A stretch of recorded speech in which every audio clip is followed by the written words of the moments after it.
It was a warm, sunny day in the magical forest when Fiona, Benny, and Lulu received a message from their sea friends asking for help.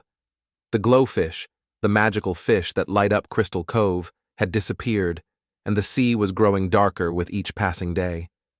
Fiona, looking determined, "We need to go to Crystal Cove and find out what happened. If the glowfish are gone, the balance between the forest and the sea could be in trouble." Benny, frowning, "Glowfish keep the sea and land in harmony. If they don't return, things could get bad." Lulu, cheerfully, "Then let's go. I've always wanted to see the glowfish up close." When the trio arrived at Crystal Cove, the beach looked peaceful, but something was wrong.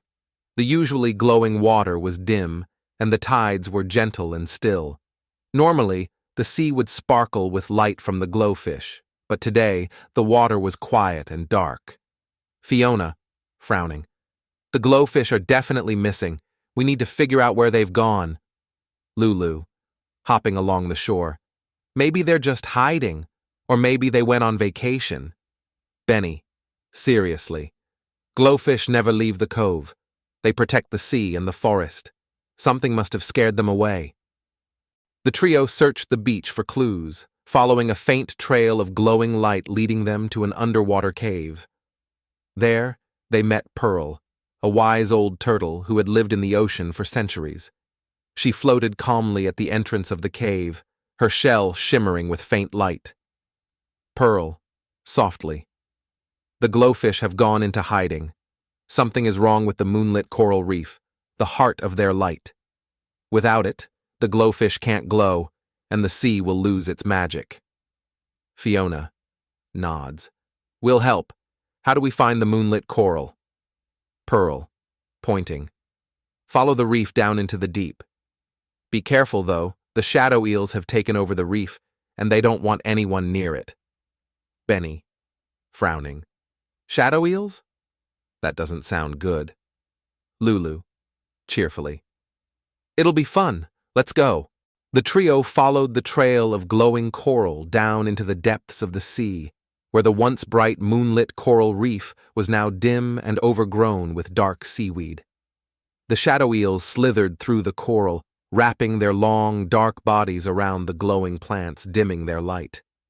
Fiona, determined, "We have to free the coral from the shadow eels."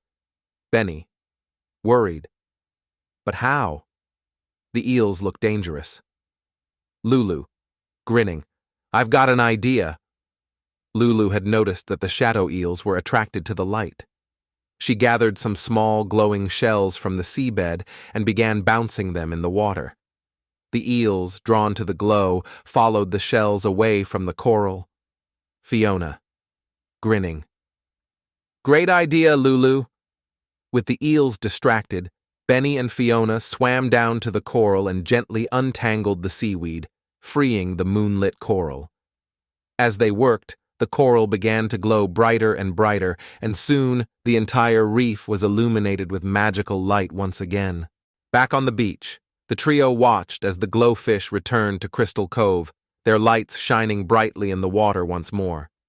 The sea sparkled with enchanted light, and the balance between land and sea was restored. Pearl nods approvingly. "You have done well. The glowfish are safe, and the magic of the sea has been restored." Benny, sighing with relief, "I'm glad we could help."